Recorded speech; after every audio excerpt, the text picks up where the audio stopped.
Assalamualaikum warahmatullahi wabarakatuh. Good morning student, how are you today? Gimana kabar kalian? Semoga kalian dalam keadaan sehat ya. Jaga kesehatannya. Di sini Bu Yuli akan menjelaskan tentang kisah Nabi Muhammad SAW pada masa remaja di mata pelajaran Dinul Islam di bab 4. Sebelum melanjutkan pembelajaran, marilah kita berdoa terlebih dahulu. Bismillahirrahmanirrahim. Rabbi zidni ilma warzuqni fahma, amin. Simak video Bu Yuli selanjutnya. Berikut ini adalah kisah Nabi Muhammad hingga dewasa. Di sini Bu Yuli cuma menerangkan 3 kisah saja. Nanti kisah-kisah selanjutnya akan dibahas Bu Yuli di pekan depan. Yang pertama, yakni mengembala kambing. Nabi Muhammad berusia 8 tahun. Yang kedua, ikut berdagang pamannya.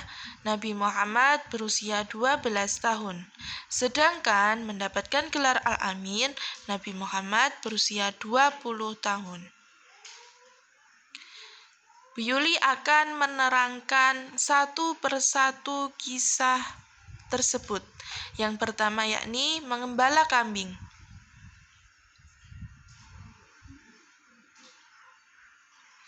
Dalam pengasuhan Abu Thalib. Siapa Abu Thalib, nak? Ya, itu adalah paman Nabi Muhammad. Sedangkan Abdul Muthalib itu adalah kakek Nabi Muhammad. Jadi diingat-ingat ya, nanti kalau ada ulangan harian atau tugas-tugas, nanti diingat-ingat kalau ada soal siapa paman Nabi Muhammad. Jangan sampai kalian menjawab Abdul Muthalib, diingat-ingat. Semenjak dalam pengasuhan Abu Thalib, Nabi Muhammad ikut mengembala kambing milik penduduk Mekah. Jadi tidak kambing Nabi Muhammad sendiri, melainkan yakni kambing milik penduduk Mekah. Hasil dari mengembala kambing diberikan kepada pamannya untuk membantu perekonomian keluarganya. Ketika mengembala kambing, Nabi Muhammad meluangkan waktunya untuk belajar. Belajar apa? Belajar mengamati kekuasaan Allah Subhanahu wa Ta'ala. Nabi Muhammad sejak kecil telah menunjukkan sikap rajin bekerja dan memiliki rasa tanggung jawab terhadap tugas yang diberikannya. Jadi Nabi Muhammad sejak kecil itu sudah memiliki rasa tanggung jawab, rasa mandiri, percaya diri, sikap rajin bekerja, belajar. Selanjutnya, nomor 2, yakni ikut berdagang. Nabi Muhammad ikut berdagang pamannya pada usia berapa? Yang tahu angkat tangan. Ya, usia 12 tahun. Tadi sudah diterangkan sama Bu Yuli di awal. Ketika berusia 12 tahun, Nabi Muhammad ingin ikut berdagang pamannya ke Syam. Ketika tiba di Basrah, Abu Thalib beristirahat di dekat tempat tinggal seorang pendeta Nasrani yang bernama Bakhira. Beliau adalah seorang ahli kitab. Pendeta ini melihat adanya tanda-tanda kenabian pada diri Nabi Muhammad. Bakhira pun berkata seperti ini, anak ini kelak akan diutus Allah menjadi pemimpin dan rahmat bagi seluruh alam. Dialah nabi yang dinanti-nantikan kedatangannya.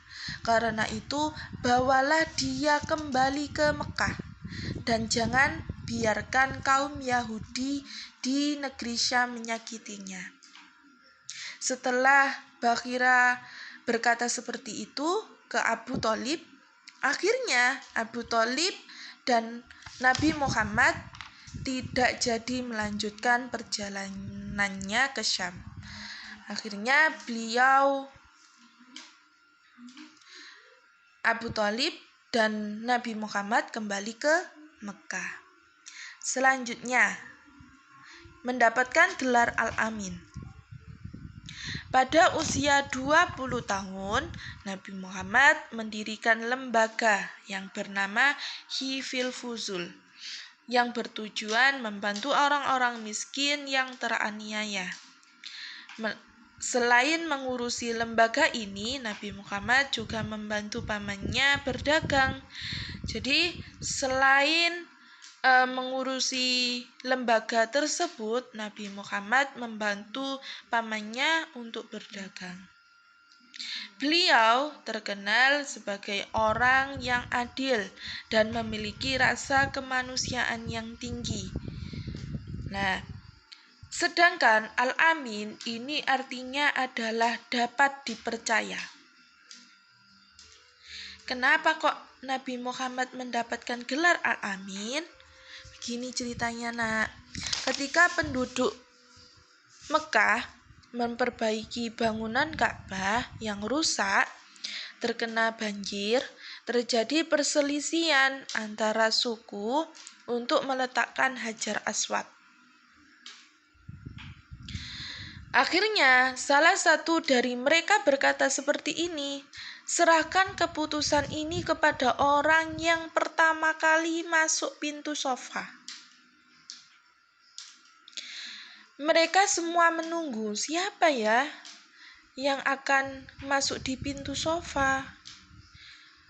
Nah, kemudian tampaklah Nabi Muhammad muncul dari arah pintu Shafa.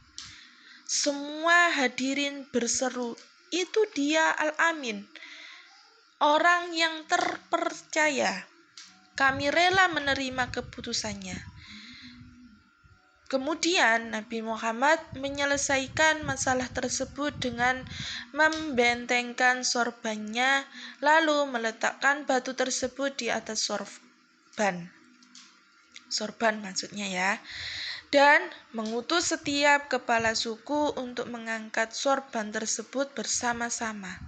Dengan demikian, perselisihan tidak terjadi dan mereka semua merasa puas. Jadi, perselisihan ini tidak terjadi. Nah, seperti itu ceritanya. Kenapa kok Nabi Muhammad mendapatkan gelar Al-Amin? Ini adalah tugas kalian, silahkan dikerjakan. Pasti kalian tahu ini. Nah, di sini ada beberapa kata. Nah, misalnya yang dicoret sama Bu Yuli, yakni Syam. Nah, Nabi Muhammad itu ke negeri Syam untuk ikut pamannya berdagang. Nah, di sini ada, insya Allah ada 4 kata, silahkan kalian cari. Ini boleh di-print atau boleh juga langsung ditulis jawabannya di buku tulis kalian. Sampai sini fahimtum? Ya, cukup sekian pembelajaran Bu Yuli. Simak video Bu Yuli selanjutnya. Bila ada pertanyaan, silakan menghubungi Bu Yuli lewat WA ya. Cukup sekian pembelajaran kali ini, semoga bermanfaat. Kita tutup dengan kafaratul majlis. Subhanakallahumma wa bihamdika asyhadu an la ilaha illa anta astaghfiruka wa atubu ilaik. Kurang lebihnya mohon maaf. Wassalamualaikum warahmatullahi wabarakatuh. Selamat mengerjakan.